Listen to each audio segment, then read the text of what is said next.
Berbagai masalah emosional anak di sekolah dasar. Anak merupakan generasi yang kelaknya akan menentukan nasib dari suatu bangsa. Karena itu, untuk mempersiapkan anak yang benar-benar bisa mewujudkan suatu perubahan, perlu adanya persiapan, yakni dengan mendidik anak usia dini. Di masa usia dini, anak memiliki berbagai macam perkembangan yang perlu distimulus dengan sebaik-baiknya, karena pada masa ini merupakan masa yang sangat tepat untuk mengingatkan berbagai potensi yang ada di dalam diri anak. Karena itu, pada masa ini sangat penting bagi orang tua dan pendidik untuk berusaha mengoptimalkan semua aspek perkembangan yang ada pada anak, salah satunya yaitu perkembangan emosi. Emosi adalah perasaan yang ada di dalam diri kita, dapat berubah perasaan senang atau tidak senang, perasaan baik atau buruk.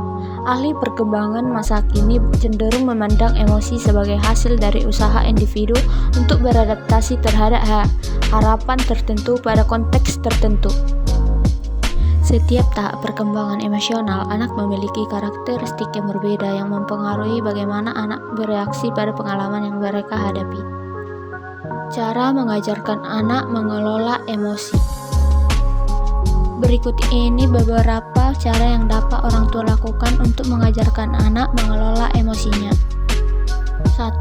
Ajarkan anak cara menenangkan diri. Jika kemarahan anak masih dalam batas wajar, maka jangan menegurnya. Biarkan anak untuk istirahat dan memberi waktu untuk meredakan amarahnya. 2. Ajarkan anak untuk mengungkapkan perasaan. Anak yang tidak diajarkan mengungkapkan perasaan akan cenderung sering berteriak, memukul, menendang, dan berjerit ketika marah. Mereka akan melakukannya karena tidak tahu bagaimana mengekspresikan kemarahan secara verbal. Ajarkan anak belajar mengelola emosi. 3. Berikan pujian pada anak. Memberikan pujian pada anak menjadi salah suatu cara yang dapat mengajarkan anak mengelola emosinya. Misalnya ketika anak marah, kecewa, atau sejenisnya. Jika ada sesuatu hal yang dapat dipuji lebih darinya dan dapat membuatnya lebih tenang, maka berikanlah pujian. 4. Berikan contoh yang baik.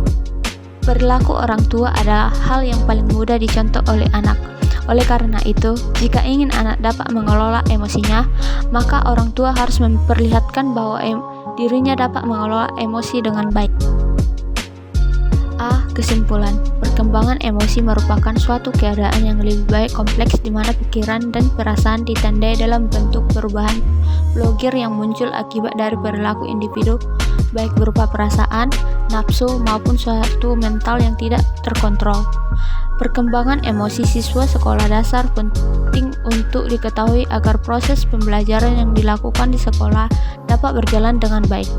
Karakteristik utama perkembangan emosi siswa sekolah dasar ditandai dengan siswa yang sudah memahami kaidah dan aturan yang berada di lingkungan. Ada 4 faktor yang mempengaruhi perkembangan emosi siswa dasar sekolah, yaitu keadaan siswa, faktor belajar, konflik perkembangan, dan lingkungan keluarga.